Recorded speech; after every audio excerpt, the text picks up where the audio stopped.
regular dudes. What stuff? Get your popcorn ready.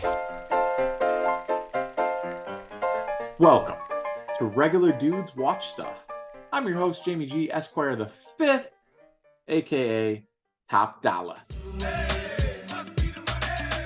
I'm here with Magnum Mills and the Soup Deuce to talk about what we've watched recently and to discuss the 1994 cult classic, The Crow. Guys, tonight, woke up worried I was going to have a hangover, but I rallied, feeling a lot better, and enjoyed a couple of grilling beers, wine with dinner, and then I've switched back to beers. Shout out to one of my favorite breweries on the planet, enjoying one of their beers. It looks a lot darker than it is. This is an absolute crusher. It's only 3.8%, which I love it.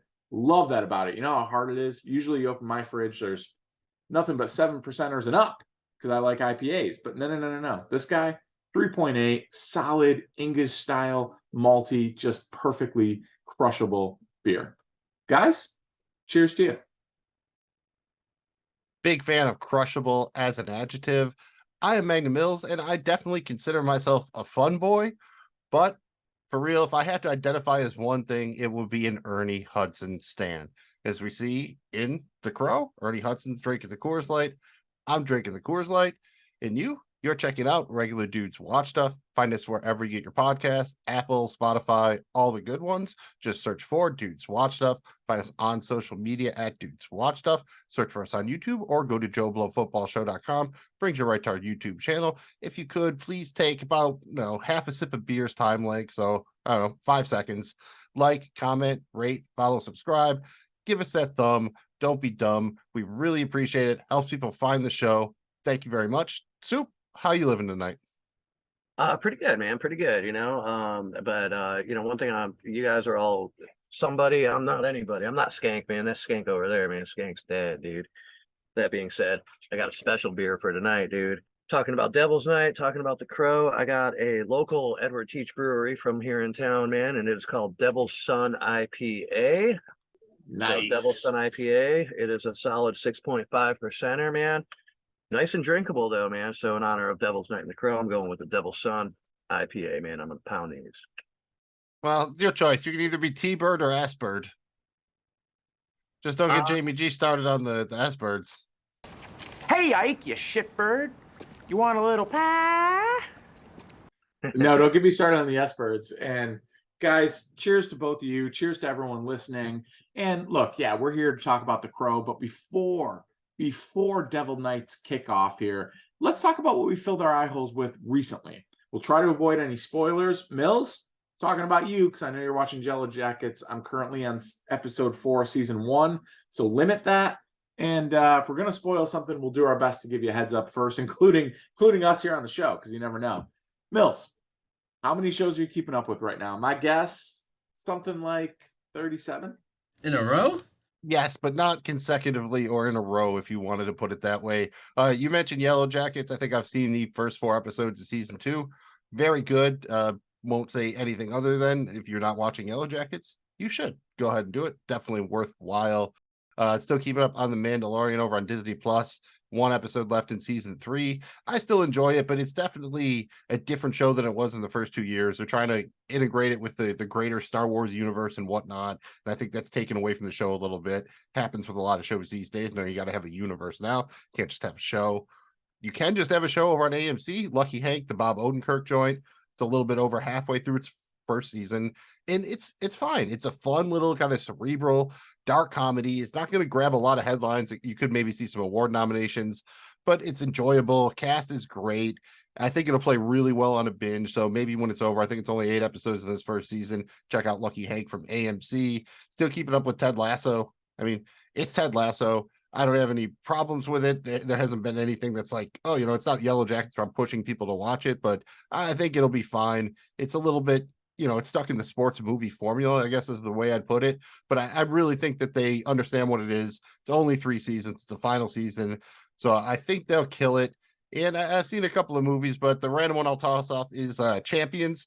It's the Woody Harrelson movie where he winds up having to coach a team of disabled or children with disabilities on a kind of Special Olympics type basketball program. You got Caitlin Olsen in there, Cheech Marin, a couple of really kind of good supporting cast kind of thing. It was fun. It's not one that's going to be a classic or anything like that, but considering it could be a little touchy with kind of this material, I think it was still funny. They let Woody Harrelson do his thing. So I enjoyed that one. Champions. Jamie G, are you the champion of the sun or the champion of the eye hole? Oh, whoa! Fill in these eye holes, my dude. Guys, couple of things that I've recently filled my eye holes with, but not just my eye holes. We don't discriminate against other senses. Some have been ear holes, things like that. Let me start with what I've watched, and let me hit you with a few other things for that ass. First off, dude, if I'm going to watch reality TV, the only type, and I mean the only type, is survival shit. It's fun. I like it. I recently got caught up in a show called Outlast. It's out there on Netflix right now. If you like these type survival shows, this is definitely for you. I found this one to be really fun. It's kind of some big name producers on it too, by the way. But one thing I liked about it is there's 16 people. This particular season took place in kind of remote Alaska on a river right before winter. So they had to ride through kind of like end of summer, fall, and then into winter. Really cool. 16 people. They got to team up into 4. There's sabotage. There's drama. Everyone's playing the game. It was a lot of fun, man. I really enjoyed that one. 8 episodes. It goes by quick. Real good one to watch if you like that kind of stuff. From the ear hole standpoint, I want to shout out Dirty Heads. Last year, they released their album Midnight Control, which had a couple of bangers on there. Super pumped about this summer tour because they're going to be playing that shit. But they just recently released Midnight Control 2. It's not a full album, so don't get overly excited, but 3 tracks on there. All 3 seem to be pretty awesome. I've been jamming them a little bit here and there. Shout out Dirty Heads, still doing their things. And it's an awesome live concert. If you haven't been there, go do it. Just want to say before I get out of here, shout out to Fish, best band on the planet. They just did their spring opener in Seattle in 2 absolutely fucking heaters. This is the 40th year run for them, so I expect every show to be legendary. They're on an absolute roll this right now. I mean, I was there. The New Year's run in New York City was insane, and they picked it right up here, man. I mean, last night, dude, open set 1 with Exilla into Mama Dance. Shit, dude. Set 2 opener was Free. I mean, dude, they busted out a Hood, a Chalk Dust, a Reba. They crushed last night. Circus came to town. Like, it was a whole thing. Shout out Fish. But don't you worry, West Coasters. You get 6 more nights. They're going to hit up the Greek and Hollywood Bowl. 3-night run each. Enjoy that shit. Wish I was there. And that brings us to Soup Deuce. What's up, man? Good call on Fish. I'll be looking forward to seeing them this midsummer here on the East Coast, hopefully, man. But yeah, what's up, everybody? I am the Soup, and I'm here on Regular Dudes Watch Stuff with the guys going into this Crow conversation tonight. But right now, what I've been filling my holes with, man, hasn't been a whole lot this week. Hasn't been a whole lot. Like a regular on my rotation, which I don't know that I brought up yet or not on here, is reruns of Seinfeld. I always like throwing those on. They always seem to stand up and never really get old, man. So every once in a while, those are nice. But the one that I was really impressed with is something I haven't seen before, and it's been out for a while, and I never got around to watching it. But I recently checked it out, man, and it is the Mike Tyson Mysteries, dude, and it is fucking great. It's way better than I thought it would be, man. There's a fucking lot of them. It's like 4 seasons, but they're all like 15 to 20 fucking episodes, dude. So there's a lot of fucking episodes, man, and it's pretty solid, dude. You got Norm Macdonald in the mix. Tyson's hilarious. I mean, the situations, it's like, I don't know, man. It's definitely not like Scooby-Doo. They go on like some weird random fucking, like the missions they take are like really off the wall and shit, but definitely one worth watching out. Definitely one worth watching, man. I was definitely impressed, man. Hard to beat. Yeah, Norm Macdonald as Pigeon is Yeah, the Pigeon's great, dude. Yeah. Oh, dude, but what I like about that too, Soup, is you talk about binge worthy. I mean, they're 9 to 11 minutes each. I mean, they go quick, man. Good call, dude. I'm like Tyson's Mysteries. Yeah. And shout out to the dude, Mills, who has a t-shirt. You may be like, had I known, I'm going to CGI it onto myself or something. Had I known, I would have been rocking my question mark shirt tonight. I purposely held out and didn't tell you earlier, dude. I kind of wish I would have. That's awesome, what dude. she You said. do have the shirt, dude. Like I lost a bet, like maybe like 4 years ago, wondering what that shirt was. So I know you have it. Maybe you got more than one, but you're one of a dozen. So congrats to you. Yeah, that way, when you see another fan in the wild and they recognize you, you instantly know that person is cool. It's basically a cool card you can wear around. It's pretty awesome. And that brings us to our featured review for the episode. Last time, Jamie G pitched The Crow. Soup and I bought what he was selling. Jamie G, I know you were originally going to pitch an Arnold flick, so The Crow was kind of a last-second pivot. You love yourself some pivots. Why did you pitch it? Was it because you really wanted to talk about The Crow, or because you thought it could win? And remember, you can't say a little of column A and a little of column B. I desperately want to say a little column, but I won't. I'm not even going to say it. I'm not even going to say it. Okay. Listen, man, I was going to go Arnold. And then before I was up, the dude Mills went Arnold, and I pivoted here. I pivoted because, yes, I thought it had a chance. Just knowing Soup, I know he loves The Crow. Knowing Mills, I know he loves The Crow. But honestly, dude, I've been looking for an excuse to rewatch this thing, man. The Crow was an awesome piece of kind of nostalgia for me. I love the character. I love kind of the hardcore kind of, just like element to it, just brutalness, but it's based on love, and the world needs love, and the more love, the better. Yeah, this is a winner, dude. Not to mention how absolutely epic the soundtrack was. I mean, come on, dude. This was back when like there was a run of like killer soundtracks throughout the late 90s, dude, like Forrest Gump. There was a bunch of them. Crow is way up there. Incredible soundtrack. Yeah, I pitched it for all those reasons, and I don't regret doing it. Not one of the soundtracks that's better than the movie, something like A High School High or something like that, where the soundtrack far exceeds the movie. It's more of an equal opportunity deal here, and that is what we're doing. This is The Crow. Here are the details.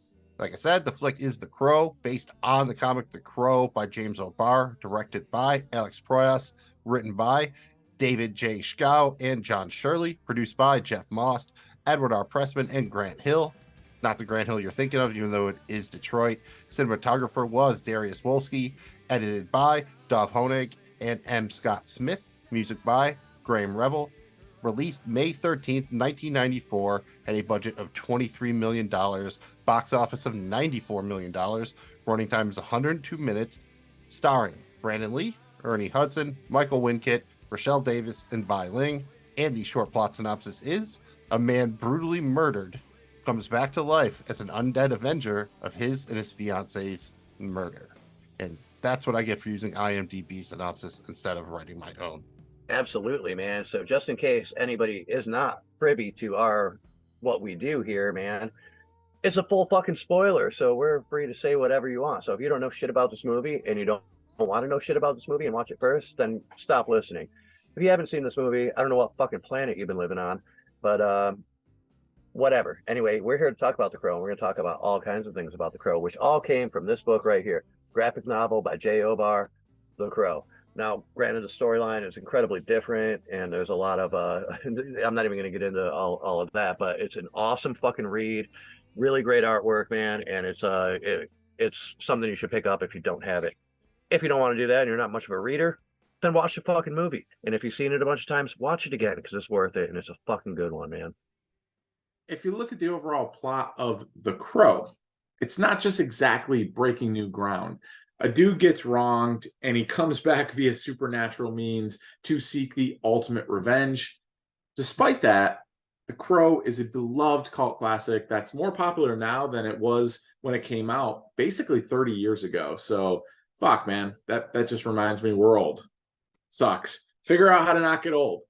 That's what your job is out there in the world. Soup, what is it about The Crow that makes it a cult classic that has endured for as long as it has? Well, it's visually awesome in the time and place when it came out. I mean, it's gothic, big time. I think that was very catchy back then. The story's great, and I think a lot of it has to do with Brandon Lee and the tragedy there as well. It's why I don't want to say that's why it was such a big deal, but that's definitely part of it. You know, and like I said, I think it's just time and place, and the way that movie was shot, and the way it looked, and everything, and when it was released, and you know, the soundtrack had a lot to do with it. And it's just I mean, it's just a good all around movie, man. You know.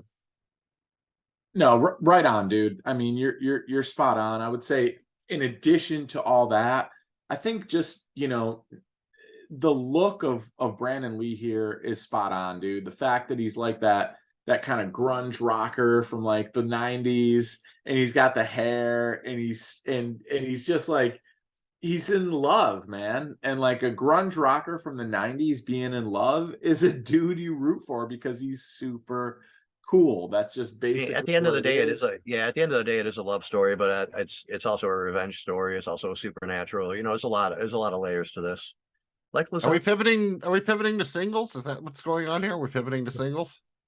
Yes and no. His revenge is another thing that makes this a cult classic. I think there's a generation of get even with you folks out there, and this kind of speaks to them. But the fact that he was done so wrong comes back, his whole style of doing it, and they soften him up a little bit with, with the kid, and his relationship with her and his cat, dude. Sick ass awesome cat. Is a dude who owns a cat and is a proud cat parent. That's super rad. I enjoyed that. But yeah, I think it's, to Soup said, visually how it looks, how the story unfolds, the action, but the overall love kind of story with this super cool hip dude for the time frame. Yeah, this is a win all the way around. Correct. You are both definitely barking up the tree that I am currently hiding and or living in. I think it's a confluence of all those things. It's a movie that was definitely of the 90s, but it still holds up because of a lot of the choices, because of the color palette, because of the gothic imagery, because the use of miniatures, practical effects. I mean, there is actually some of the first major uses of CGI in this movie, but it's to, cover for Brandon Lee not being there. But they just really nail it. You think about the cast, it's a combination of either solid character actors who work forever or people who maybe didn't do a ton of acting, but they were perfect in these roles. Brandon Lee looked like he was going to be a star. You could just tell he had that quality, that magnetic quality. As a dude who could, pull off all the action scenes, but still kind of seem tender in a scene with his cat. And then you kind of throw on top of that the soundtrack, again, perfect for the times, gave people another kind of avenue into the flick. And then the Brandon Lee of it all, just him dying. I remember being being a teenager in this time frame, and it was crazy. There were so many rumors and things like that. There was no real internet at the time, so it was all kind of urban myths basically, and it definitely added a kind of a level of mythology to this movie that I think helped it endure. But at this point, I think it stands on its own. And we've all kind of mentioned it. How about that soundtrack, dude? It sold almost 4 million copies so far. You got The Cure, Stone Temple Pilots, Nine Inch Nails, Rage Against the Machine, Violent Femmes, and more. And we were talking 90s movies had these famously awesome soundtrack, but is this one of the best, Soup? I mean, is this better than the single soundtrack? Yeah, I think so, man. I mean, it's arguably one of the best. It's definitely one of the better soundtracks of all time. I think, man, and I think that would size up with any fucking scale. So it's just good. I mean, for what it is, it just like you listen to a soundtrack or any track on it, and you're gonna immediately think about like either a scene in the movie or a part of the movie. It just gives the entire vibe of the movie, you know. And there's a lot of work that went into that soundtrack too, man. Even the score, the Yeah, instrumentals and stuff. They're just it's perfect, you know. And yeah. then of course the set list with not the set list, but the band list. You know, the people that contributed to this. It's just phenomenal, you know. And then there's stories behind every song. A lot of them are covers, believe it or not. I mean, the Nine Inch Nails song is a cover. The shit, there's a couple, like at least 4 of them are cover songs. But yeah, and then The Cure wrote that song for it. Violent Femmes had that song originally, well before the movie ever happened, but then they decided to use it for it. Stone Temple Pilots changed the song they were going to use, and ended up putting Big Empty in there, which was definitely the biggest hit on that soundtrack as far as airplay and shit went. But I mean, overall it's just solid, and it just spells that movie and that time in life. That's good soup. All right, dude. That may have been the best soup breakdown of all time. So you guys are in for a treat tonight. We got to do more shit that soup relates to because he just murdered. I can't even say anything else other than, the big empty. How clutch was that? And damn, I miss a solid music video. Shit. Yeah. We used to have like kids today will never know how dope music videos used to be, man. Like you No, almost especially look when it forward to came the from a video movie, you know, more and you than the get clips from song, the dude. movie in Yeah. there. Yeah. Oh, for sure, dude. Like you guys missed out. Bring back. I'm all the way in the camp. I live there of bring back music videos. Let's throw away TikToks. Let's appreciate a 3-minute thing and let's do music videos. But yeah, shout out to everything Soup said. This soundtrack rocks. Yeah, I could agree with everything you said. Again, you mentioned the score by Graham Revel. That's also sold a bunch of copies. It's a very well-regarded score. Enjoyed that. Nine Inch Nails, they did Dead Souls. That's a Joy Division cover. And Big Empty, I forget what STP swapped it in for something else, but that's off of Purple, ultimately their album. And I know it's not their best album, but that was kind of one that I probably listened to the most for one reason or the other. So even though it's not actually doesn't play in the movie nearly as prominently, it's on the dude's radio at some point, and I think it plays in the credits. Maybe that is because it was swapped in a little bit late in the game or whatever. But that's probably the one I have the strongest connection to, just because of the age I was and because of that album. But yeah, dude, definitely up there in the soundtrack pantheon. For sure, dude. And speaking of the Big Empty, that was the only official single from this soundtrack. I mean, we just talked about how incredible this soundtrack was. The Big Empty was the only official single from the soundtrack. And by Stone Temple Pilots, they crush. It's a killer song, great tune. It was originally going to be something else, as Mills alluded to, but they swapped it after the death of the onset death, if we will, of Brandon Lee, which is wild to think that literally happened. And remember, I mean, for those in the audience, this happened before the internet was a thing. Like if you were born anytime 2000 or on, like you don't know a life of like no internet. But like, dude, this thing happened before there was an internet or cell phones that also had the internet. So Back to real quick, sorry to cut you off, but before it goes away, back to the whole thing with the STP song. The original one that was supposed to be on there was a song called Only Dying, and they replaced it with Big Empty because they felt like it was in bad taste because of the what happened with Brandon Lee and shit. So that's why that song got swapped out. awesome, dude. Soup, thank you for that. Super cool to know.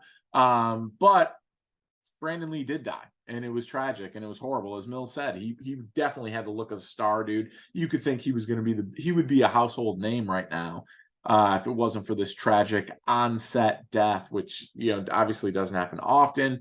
I mean, how do you think his death impacted the way this movie is viewed? I mean, even all these years later, does that bring in some of the allure? Like, thoughts on this, guys? A little bit. I mean, especially because of the kind of circumstances surrounding his father Bruce Lee's death. And this movie itself, some people referred to it as cursed. And I think the interesting thing for me, at least, is I remember hearing all this stuff when I was a kid, but it was always from another kid. I don't really remember there being a lot in the news or I guess I didn't get that many magazines or whatever, but again, no internet.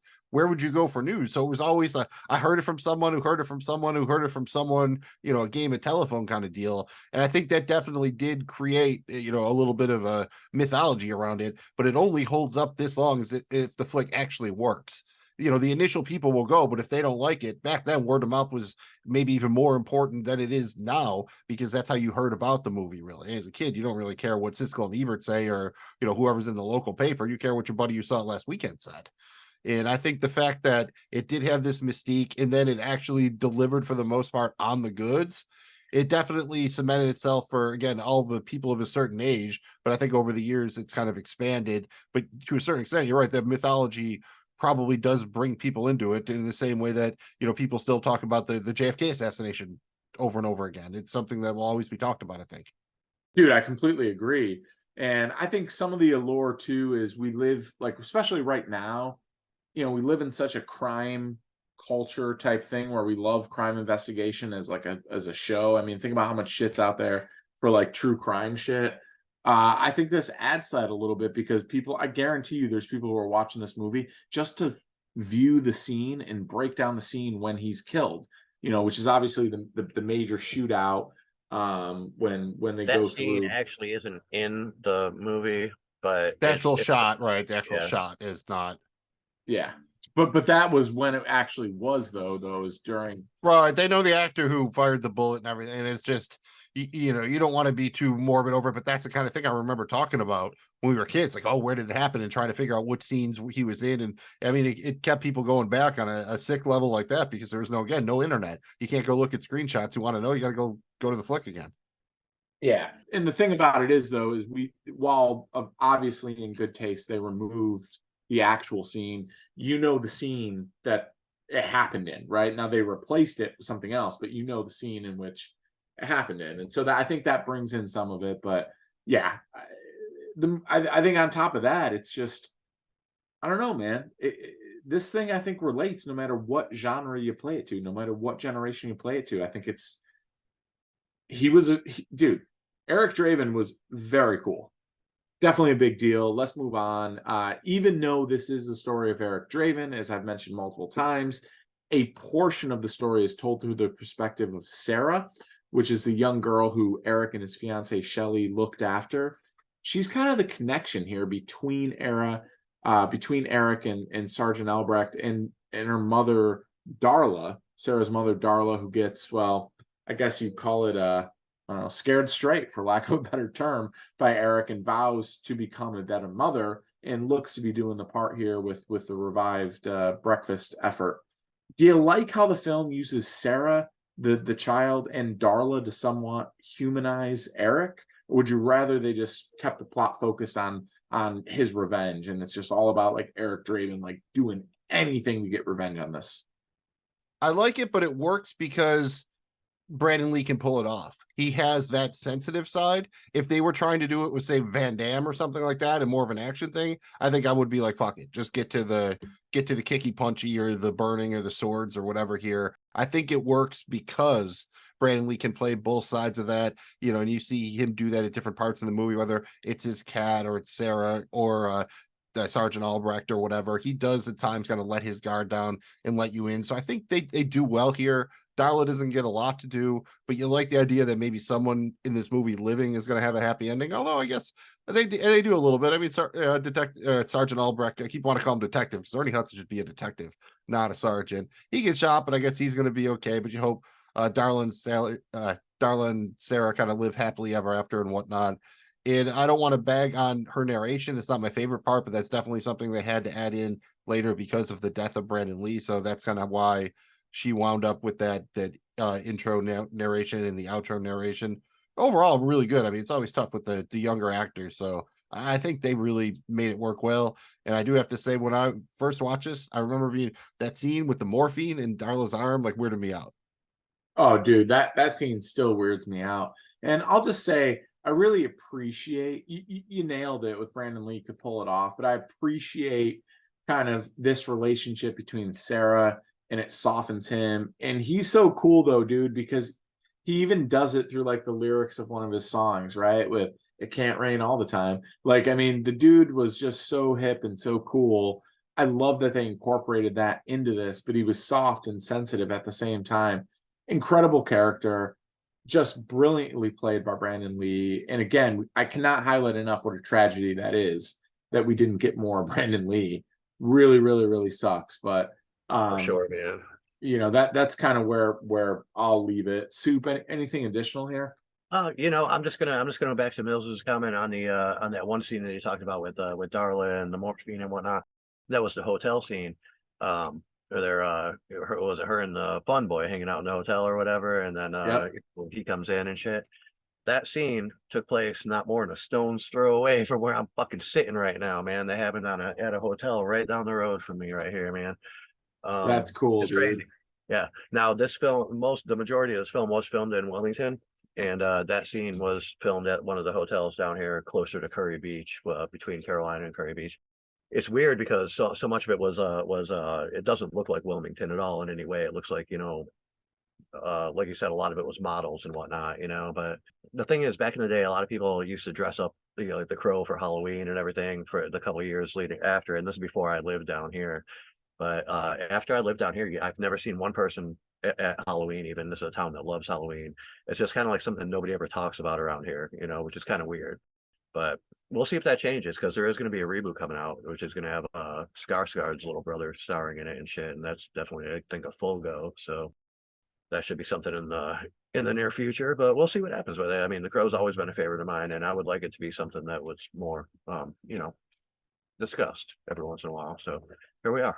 Let's lighten things up a bit and hold on to our gasoline here because we're not there yet. Eric gets his supernatural powers via a crow. If you're going to be brought back from the dead and given supernatural abilities, I mean, I gotta know, dude, what animal would you want to be your quote unquote crow? Mills, who's your supernatural spirit animal? I gotta know, dude. I mean, realistically, it's Scooby-Doo, but that's probably not going to help me too much from a revenge thing. So, just give me a T-Rex, dude. Give me a T-Rex. Be very intimidating. That's incredible. I was going to go with a penguin just because it's my favorite animal, but instead, I'm going to go with a hybrid, man. I'm going with a bear. This is half deer, half bear, spelled beer, and it's awesome. It's a bear with antlers. Spoken like a man who doesn't know that man-bear pig already exists. Soup. I mean, there's only one logical answer here, and that's the fucking platypus, man. Dude, do you know that a platypus has a poisonous toenail? It's a crazy thing. Before we get into the revenge of it all, I do want to give a shout out to John Polito, who plays Gideon, the pawn shop owner. You might recognize him as the private investigator from The Big Lebowski, which we just recently covered here on Regular Dudes Watch Stuff. I distinctly remember the shot of Eric walking away from the pawn shop as it explodes from the trailer. Guys, any thoughts on the pawn shop scene with Gideon, who ends up getting killed by Top Dollar later on in the movie? You brought it up, so I just want to confirm this gets us done on our 6 degrees of Lebowski because we only need 1 degree. John Polito was in the Big Lebowski. Love this scene. Dude was great. Definitely a top tier. You know, you love your dirtbag kind of pawn shop owners. And when he finally gets killed, first he gets stabbed, right? And then he's dying too slow. So then he gets shot. Good death scene, too.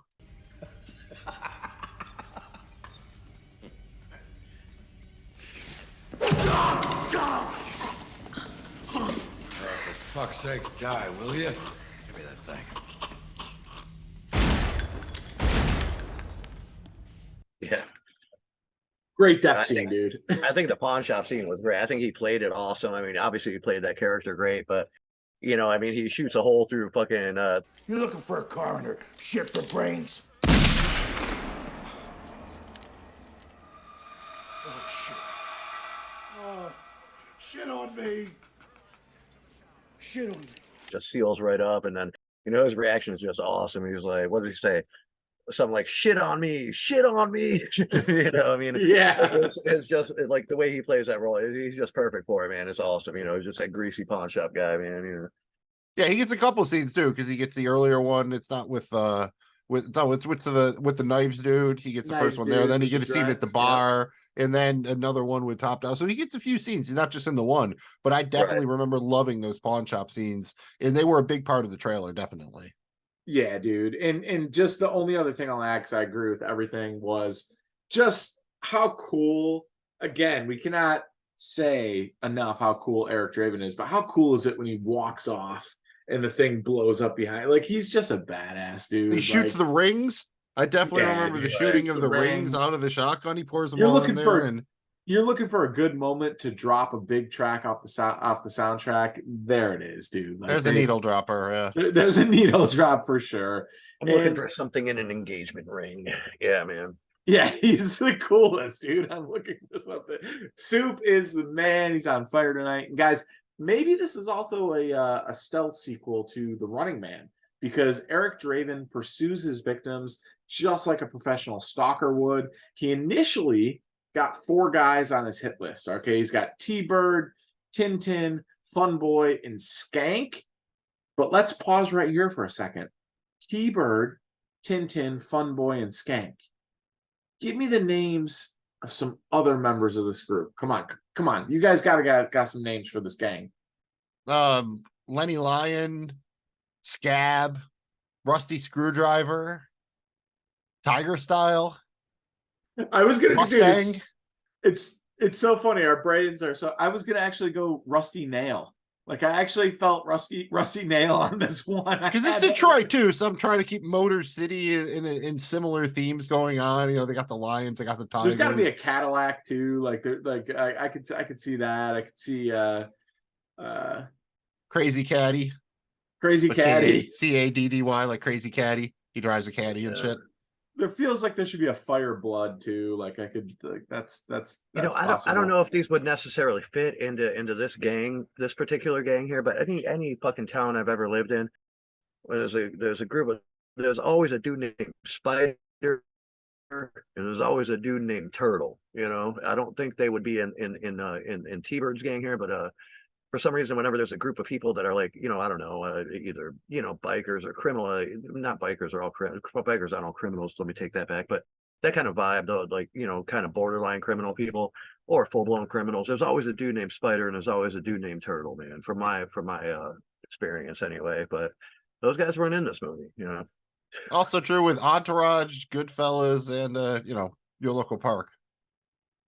Well, fellas, let's break it down. Eric stabs Tintin to death. He gives Fun Boy a fatal overdose of morphine directly in the heart. He blows up T-Bird in his car, and Skank bites it when Eric bum rushes the meeting at Top Dollar's place. Which of these was your favorite kill and why? Soup, you're up first here. Give me your favorite revenge kill. I do like the T-Bird driving off the fucking thing and blowing up, man, that was cool, but I like the stabbing more Tintin, man, because that just seemed like the more violent, more personal kind of I'm gonna make you hurt for a hot minute here, you know. Nice, dude. Yeah, man. Dude, I'm there for all that. Each one was so artistic and just like cool in its own way. I mean, the morphine one was pretty wild. It seemed very fitting for Fun Boy. But I actually like the T-Bird in his car because I like the build up here, dude. I like the build up of like he picks him up. T-Bird's trying to make a deal. He's like, come on, man, we could be cool. Like we could work together. Like, you know, and the whole time, and he's just like, drive faster. Just got the gun to his head, dude. Like that was a cool one, man. That's why I feel like the Fun Boy situation, he didn't really suffer. I mean, because dude's like just fucking getting high all the time anyway. He had an easy way out. The other people, like, you know, I mean, he made the other guys suffer. You know? True. Like he just basically he was he was a heroin addict, so he was probably gonna, you know, an overdose was probably in his future anyways. So, but that was pretty wild. The fact that they were like jabbed into his chest, like that's not, you know, that probably hurt. But yeah, I'll leave a mark. Hopefully. So, Mills, what about you, brother? I gotta agree with you. Go with T-Bird. I mean, not only anything else, just very cool. And it leads to the burning crow joint at the end, which I think is one of the iconic shots of the movie. And Brandon Lee walking away with the crow on his shoulder. And shout out David Patrick Kelly, been in an absolute ton of shit. You might know him from Twin Peaks, but he will always be Sully from Commando to me. And it's kind of cool that they kind of bring the weapons of the abusers, so to speak, back to them, because all the people Eric kills are basically killed by their own sins, so to speak. Like Tintin gets stabbed with his knives, Fun Boy gets killed by his own drugs, T-Bird gets killed by a bomb in his car that he made, and Skank gets thrown out the window after he threw Eric out the window. So it's nice kind of the way it all comes back around, you know, like a good and proper revenge here. Good vengeance. No doubt, dude. And guys, we also got to talk about Micah, Top Dollar's lover / half sister, which was played very well by the incredible actress Bai Ling. She figures out that the crow is really Eric's weak point here, and eventually she captures it and is just, you know, definitely all in on trying to steal its power. And dudes, I gotta ask you, how is she gonna do that shit? Like seriously, how is she gonna steal his power? Are we talking some kind of mystical ceremony? Was she just gonna eat the thing?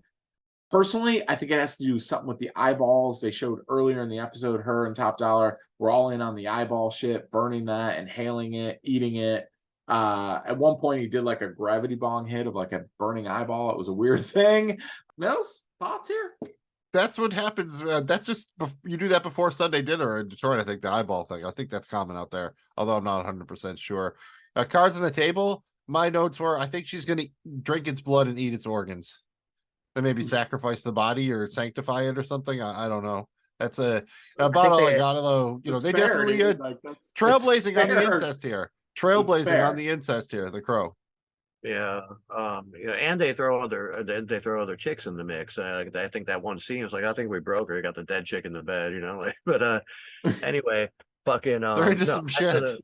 back to the eyeball thing. She eventually does get her eyes plucked out by the fucking crow, and leading to her demise. And I think the thing behind that was, if you kill what did he say? Kill the crow, kill the man, or something like that. So it's like, once she had that crow captive or whatever, he was taking on injuries and shit, So it was linked together somehow, and she figured it out, So Yeah, well, technically, what happened is originally there was a whole thing where there was a whole other character called the Skull Cowboy, and he was kind of like the mystical dude who told the Crow what was going on and that kind of thing. Well, by the Crow, I mean Brandon Lee. And the Crow was really just there. There wasn't the whole if the Crow gets injured, he gets injured thing. The whole deal was as long as he did revenge, he was invincible. But if he started to try to do anything that wasn't related to revenge, he would get vulnerable. And that's why at the end of the movie, it seems like he's getting fucked up, but then all of a sudden he gets better. And it's when Top Dollar admits that he ordered the guys, because then it makes it about revenge again. So that's a little bit of the original thing. They wound up cutting the whole Skull Cowboy thing, I think partially because of the people say it different ways, whether it was because of Brandon Lee or whether or not they were going to take it out anyways, because they basically figured out it was easier just to have the Crow be the literal representation of it. You just know the Crow's injured, he can get injured now. So it works well for that, but it was definitely a deeper level probably at some point. And this feels like as good a time as any here to stop for a minute and appreciate just how awesome Ernie Hudson was. I mean, obviously the guy was a global icon from Ghostbusters, but he's always so great, and he's in peak form here as the world-weary Sergeant Albrecht. We also see that he sat with Shelley for 30 hours. 30 hours when she fought for her life. That was a really cool scene as Eric Draven kind of sees his flashback. Eric absorbs that pain and it comes back around full fold, which we get to in a minute here. What did you guys think of Ernie Hudson being basically the Jim Gordon to Eric Draven's Batman? I wish HBO Max could take this to series. Truth, Yeah. my dude. I would watch that show where You're spot on, it's bro. basically Dude, it's a Batman thing, but you have the Crow and Ernie Hudson is Jim Gordon, and he's got the Crow signal and everything. I'm fucking there for every all of it. Sunday night, dude. That's a Sunday night 9 p.m.er, dude. That's a big one right there. there was some talk of the reboot being a series instead, but it eventually ended up turning into a feature film, which is what it's going to be. Series would have been cool. I like the series. Yeah. Oh, dude, Ernie Hudson, just shout out real quick. I mean, everyone knows him from Ghostbusters, but he was absolutely fantastic in the HBO series Oz, and he does not disappoint here, dude. Big part of it shows his human side, but also kind of that cool kind of, detective that got demoted side. Like I don't know, the only other person I could even possibly think of here is Bruce Willis, but Ernie Hudson was the perfect selection for this character. Yeah, just don't skip on Congo, dude. Look at you skipping on Congo Oh shit! over there. Yeah, shout out Congo, bro. Dude, Congo. We got to pitch Congo. I love Congo, man. Yes. All right, stop eating my sesame seed cake. Seriously. Overall, though, you think about the film, and it's a lot of character actors who are younger. Brandon Lee really wasn't anything yet. He was an up and coming star. Ernie Hudson's the one who kind of gives it its gravitas. And you look the early scenes with him and Sarah, like at the hot dog place and everything like that. He does a great job of kind of being the anchor of the movie. The scene with him and Eric, where they just kind of have the beer and they talk and the cigarette and all that kind of thing, I think is just one of the better quiet moments of the film, and it lets you really relate to Eric and to Sergeant Albrecht as well. And shout out his outfit. He walks around at home. He's in his drawers and his undershirt with his police hat on. That is just one of my favorite visuals. I don't know if he just Ernie Hudson forgot he had it on in the scene or what was going on with it, but that is just every time I see it, I fucking crack up. He's got a beer, drawers, undershirt, police hat.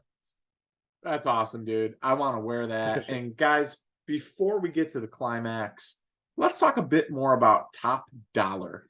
on top of having pretty sweet hair, not only is it a badass name, he's played by Michael Wincott, who just always excels in this type of role. What you guys think of Top Dollar? Was he kind of a worthy big bad, the final villain for Eric Draven? And did he pave the way for all the incest in future prestige television shows? I mean, he just looks the part, doesn't he, with that hair? I mean, shit, dude. Soup, you're close, but you're not quite there with the hair, dude. I think more about him, isn't it? Like, I mean, yeah, but the voice. He's got that, but he's got that He's got the ultra, voice, like, man. You're spot on. super fucking raspy voice, dude. Like, Yeah, I don't even he's know got the who else voice, has a man. raspier voice, dude. Like, so very recognizable, man. He's been in plenty other, like, he's never, I don't think he's ever been like a lead role, but he's a really good fucking addition to play a role like that. Or, you know, I mean, he's been in movies like The Doors, and he's been in all kinds of shit, you know. Yeah, no doubt. Yeah, I think he was perfectly cast for that. Yeah, my literal notes say pitch perfect 90s sleazebag villain. But Yeah. he's also Yes. the ripe end of creepy and competent. Like, he's kind of crazy, but he can still actually, you believe he can run a gang and everything, despite his eyeball smoking and incest having. Yeah. He's dude, actually and dangerous, just not he's a total competent, loon. for sure. Yeah.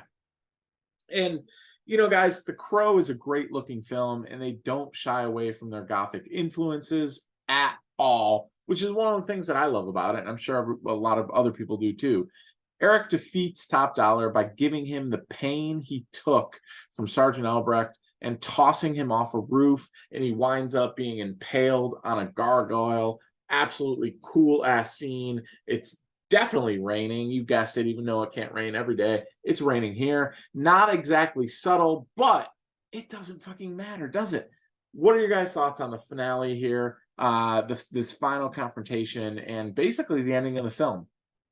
I mean, when he gets impaled on the gargoyle, cool way to bring it around. And again, this is one that had to play a little bit different because in the original cut, I believe he was going there to rescue a different girl that Top Dollar had kidnapped. And again, he only gets his power back because Top Dollar admits that he's the one who ordered the guys to basically kick them out of their apartment or whatever, because he wanted the building or kind of whatever the machinations were for that plot. Overall, I mean, it's not the greatest fight scene. It reminds me a little bit of, well, minor spoilers for John Wick, how the end boss fight of the first movie is a little underwhelming because of who it had to be. So here it's fine. It's not a great, you know, kung fu fight or something like that, but it's really cool. They got a couple of levels going on with, you know, the various fights going on, and, you know, the crow pecking the eyes out, and you know, Ernie Hudson takes that dude that he gets shot, and sounded Tony Todd, right, also in this flick. Candyman, dude. Yeah, he's been in a ton of all of those, you know, kind of movies or what have you. Any other thoughts on The Crow here, specifically Brandon Lee's incredible performance as Eric Draven? Well, if you want to kill me, I just figured out how you would make a sequel work, because it's like, all right, how could he not be getting revenge or whatever? But then I figured out the whole pain thing. So the series would have to just be set on Buffalo, and he could just subsist on the pain of Buffalo Bills fans. Oh, Nice. That's harsh, dude. Here's the thing, man, is they did come up with a couple of sequels. I believe there were like 3 maybe. And I mean, I don't know. I don't want to say they were trash, but they didn't size up to the fucking movie. As far as like just Brandon Lee overall, again, I think the important thing here is just he was very good at the action scenes, and you could buy him as an action hero. But again, he still could be kind of soft and sensitive, especially in face makeup. That actually is harder than you think to show. You know, we talk about facial acting and eye acting all the time, and I think he was really on his game here.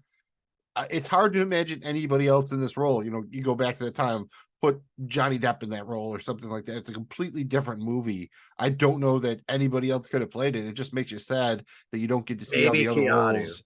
That yeah, maybe Keanu. yeah, it would have been, again. I could see, again, kind of soulful, right? A guy who could pull off the action stuff, but still be able to show enough emotion or let you relate to him, and that kind of thing. Keanu's probably a fair comp. But Brandon Lee was so perfect with just was he not? I mean, dude, if he was a member of Nirvana, would it surprise you?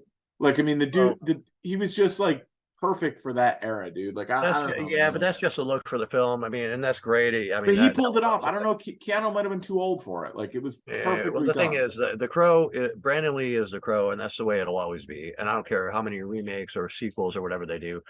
That's what it's always going to be for me, man. You know, so Yeah, it's one of those roles that it's just so ingrained to him. But before this, I do remember seeing was it a Rumble in Little Tokyo and Rapid Fire especially.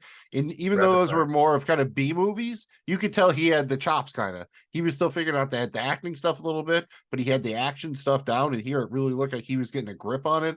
I really think he had star quality. Like he would have Oh, been, absolutely. you Yeah. know, if nothing, I'm sure he would have been fine forever. He could have lived off conventions after this movie or whatever. But I think he really could have been like a real, you know, a real star. Yeah, I agree. 100%. Dude, totally agree. But real quick, while we're on the topic here of sequels, there was supposed to be another sequel. All right. And this one was going to be called The Crow 2037, which was supposed to be written and directed by Rob Zombie. This was going to be in the late 90s. It never happened, unfortunately. I'm in, but Soup, you're a big Rob Zombie guy. Would you have been interested in this one? I would have had, yeah, I would have been interested, but I would have wanted to know more about it. Like, I could see that working, but again, I'm really not all for fucking with this movie. You know, If anyone's going to do it, Rob Zombie doing it would have been made yeah, I would at rather least see made that. it I would cool. rather see that than right. It would be like Rob Zombie or like Tim Burton. Like those are the two that Yeah, I maybe would Tim like. Burton because A Tim Burton there's doing a this lot would of be very cool. similarities. A lot of similarities between the visuals in The Crow and like Batman and stuff. It Yeah. kind of gives that same kind of Gothic kind of vibe, you know, as far as visually. 100%. Well, as we've mentioned, we've kind of dipped a toe in the deep end here, but we might as well come out and just say it. They have gotten around to the reboot of The Crow. They wrapped production, as Soup mentioned, on the reboot September of 2022. And Bill Skarsgård, the brother of Alexander Skarsgård, is actually starring as Eric Draven. I like that, actually. It's got a budget of around 50 million bucks, and it filmed in Prague and Munich. So definitely an international piece here, with Czech and German background, which should make it awesome. Anybody have any interest in seeing this? I know we touched on it briefly, but just like yes or no, are you watching this? Yeah, I don't think necessarily that it'll be set in Europe. I mean, it could be, but my guess is they're going there for some of that Gothic architecture or whatever, which is better than filming on green screen. Well, dude, 100%. I mean, we think we're old in America. Go into a cathedral that's like 1300. Like, yeah, that's old. That's going to be awesome, dude. That has me more excited than anything about it. I love the backdrop potential. Yeah, I mean, I think it depends on what they do with the storyline and everything else. Like again, I'm not really 100% for fucking with this movie at all, but it's definitely more promising than any of the so-called sequels have been. So in that regard, I'm kind of looking forward to it. We'll see. Just out of curiosity, what would you prefer if they just maybe had a character called Eric Draven, but he basically has his own story completely, or them, kind of try to adhere a little bit towards the movie? I think it'd be hard to do because where do you go from it? Like it's only one story. Like what does he go from there? You know, he's not like a Batman where he's just like a crime fighter. Like he's avenging his own shit, and once he's done that, then He goes to heaven. in the course of that movie, it's done. You know, so that's where I don't feel like sequels and shit really belong. Other people's stories, maybe. Like maybe it's also happened to somebody else that I could get. You know, which I know they've tried to do in the sequels. They just didn't decide. Rebooting this movie and as just a complete reboot, I don't know how much I'm gonna like that, but we'll see, man. Dude, I appreciate that insight actually, because that kind of gives you a cool angle. Like you're right. Like this isn't a story that really continues, right? Like he got his revenge and it's done. If you just want to redo it, it's like, okay, like I'll watch it, but like it was pretty awesome the first time. So what value do you add to it, really? So I'm with you. There's too many reboots. There's not enough original shit anymore. Like writers out there in the world, do your own thing, dude. Stop trying to cop somebody else's shit. That's been happening for a minute. Mills? Man, we wouldn't want to, cop someone else's shit, but let me make a Seinfeld reference. I think I know the answer here, but I have to ask, what do y'all think? Is The Crow sponge-worthy? It's a solid yes for me. How about yourselves? Is The Crow sponge-worthy? Yes. 100%. Might have to buy the whole gross or whatever they sold them as back in the day.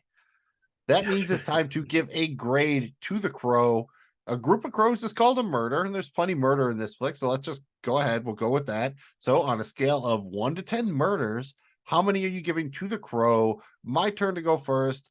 I'm going to 86 the joint. Give me 8.6 murders. She wrote Murders of Crow, Murders in the Building, Murders in Detroit. A lot of murders on Devil Knight. Jamie G, how many murders you giving to the Crow? Considering I can't find a whole lot that I don't like about this one, I'm giving this one 9.5 murders. I mean, this is just, yeah, dude, this is really good. 9.5 murders. Not a whole lot wrong with this one. It rocks. Dude, I'm right with you. I just don't know how to give a 0.5 over murder. You either murder something or you don't. So I'm gonna have to just Attempted murder. Attempted murder is a point. yeah, okay. You have Well, there's something manslaughter, like attempted murder. You have Yeah. degrees. Yeah, nope. 9 solid murders. No botched murders. 9 solid ones, man. I feel like I'm dick moving, but I think I'm in my head. I'm downgrading a little bit just because Brandon Lee died during the making of it. That's kind of, dude, I don't know. That's kind of fucked up, man. It's not like he intended to, dude. Like, But the movie killed him. The movie literally killed him. but I don't know, man. That was It's not the we should movie's do a fault. separate- The movie didn't mean to do it.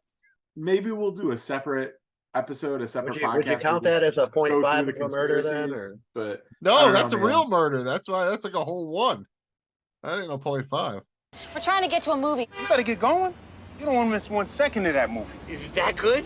It's the best goddamn movie I've ever seen in my life. Dude hangs dumb. I told you! Miss that. Finally, it's time to decide what we're going to watch for our next episode. This is the part that always excites me. We're all going to pitch something and then vote on the winner. All right. You cannot vote for your own Johnson here, so you can't vote for yourself. If there's a tie, we spin the wheel of fortune, the wheel in the sky. Keeps on burning, keeps on turning. This is our 7th episode, and every 7th episode's just like the Sabbath. We're not going to take a day of rest, but we are going to repitch a movie or show that we previously nominated. Magnum Mills, remind us, what are our options, bro? I'm taking notes. What did I pitch? Here's the deal. I can pitch True Romance, White Men Can't Jump, or Commando. Jamie G can pitch the pilot episode of Inside Job, the pilot episode of Arcane, the Human Centipede, or Heathers. Soup can pitch the Tacoma FD pilot, Wonderland, Snatch, Kingpin, or The Wall. Wow. There's a lot of choices here, dude. I'm pumped for this. If you guys aren't fired up right now, check and see if you have a pulse. All right, Mills, you're up first here, followed by yours truly, Jamie G. Esquire, the 5th. And then finally, Soup Deucer will close us out. Mills, send us on our way. Hey, send me on my way. Hey, send me on my way. You know what's crazy is this tells you how little I've won. Mills, I think, had 3 options of pitching, where I had like at least a handful. But that's cool. I mean, at least a handful. That's how I like my titties. I think dated a stripper once named at least a handful. At least a handful. I love it. Here's the deal, dude. I'm up first, and I'm just going to make it easy. I'm pitching True Romance. I don't really need to say anything else. There's so much we can talk about it on this. It has the Christian Slater like Jamie G likes. It's great. Everyone should watch it if you haven't. I want to watch it again. I want to talk about it. True Romance, Jamie G. Man, Mills kicks me off with a fire starter here. Just real quickly, you guys can fucking hate me if you want, but I'm going to make a point here. Pilot episode Inside Job and the pilot episode Arcane deserve their piece. Arcane especially. If you haven't watched Arcane, go out there and do it. Do it now, Arnold style. That thing is coming out. I hope later this year, actually. It's just a piece of true brilliance. Arcane, I cannot stress enough. Human Centipede, I want to watch deeply, but I don't think I'll win it. So that leads me to Heathers. We're doing a Christian Slater runoff, dude. I'm talking Heathers. Go back. You want to talk about late 80s, early 90s? You want to talk about struggles as a teen? All right, we're talking high school. We're talking Heathers. We're talking Christian Slater peak. We're talking also killer soundtrack. Let's go Heathers. Not really huge on talking about teen troubles, but all right, whatever you want to talk about. Soup. This is tough, man. All right. Well, not so much, because out of all my options here, my repitch is I'll do it for the caravan. I'm going with Snatch, dude. Snatch is one we could definitely talk a lot about. There's so much there. I'd really be looking forward to breaking that one down, man. So I like dogs. Snatch it is. Goddamn gypsies. All right, Mills, recap our options here and remind us what order we are voting in. The Soup Deucer pitched the Boris the Blade classic Snatch. Jamie G wants to do the teenage thing. He's pitching Heathers. I am pitching a better Christian Slater movie in True Romance. And we vote in reverse of the order in which we nominated. So the Soup Deucer votes first, followed by Jamie G. And then I am potentially the decider. Wow, Soupy. This thing, broski. In case y'all didn't know, I'm a huge Christian Slater fan. Anyway, always have been, man. I love his old shit too. But there's no way I'm not voting for True Romance on this one, man, because I have recently pitched it on silver screen and everything back in the day. I've been wanting to talk about this one, and I definitely could rewatch this movie at any fucking point in time because, I mean, it's just fucking awesome on every level. So True Romance is my vote. Well, Mills, you know, you started this vote session thinking you might be the decider. But guess what, my dude? You are not going to be the decider because I'm voting for True Romance too. I can't not do it. Don't get me wrong. Snatch is epic. I hope we get to it. I can't vote for my own Johnson Heathers. I hope we get to that too one day. But dude, we're doing True Romance. I cannot wait. James Gandolfini, best line of the movie. First one's the bitch of the bunch. Cannot wait to break this down. Mills, give us your fake vote because it doesn't even matter. We're doing True Romance. But I do want to know, for shits and gigs, who you'd go with. You sealed it for me, dude. Snatch is epic. Snatch is epic. And speaking of epic, Regular Dudes Watch Stuff is pretty fucking epic. Thank you for checking out Regular Dudes Watch Stuff. We greatly appreciate you. And yeah, man, appreciate you checking us out. Please remember, go ahead, like, subscribe. That way you don't miss anything we do because it's all pretty awesome. Check us out, having a few drinky poos, talking about shit. If you got a good movie or a show that you'd like us to talk about, let us know, man, because we will do it. And we'll do it good. Let us know. Hit us up on social medias or drop us a line in the comment of this YouTube video, podcast, wherever you're checking us out. Mills. People hate when I say Magnum Mills, but I'm Jamie G. Esquire the Fifth, and I demand the opportunity to say Magnum Mills. So go ahead and remind everybody where to find us. You just do the Z thing because you can't actually roll your R's. If you could roll your R's, you would do so, but you're just, don't fake the funk on a nasty dunk, friendo. And thank you for checking out Regular Dudes Watch Stuff. Find us wherever you get your pod. Just search for Regular Dudes Watch Stuff on social media at Dudes Watch Stuff. Go ahead and search for us on YouTube, or you can go to JoeBlowFootballShow.com. Brings you right to our YouTube channel. Thanks a lot for checking us out. We're, regular, but not extra regular, unless you like that kind of thing. Thanks again for checking out Regular Dudes Watch Stuff. We'll be back next week to cover True Romance. We'll see you then. Peace and love. Peace, God.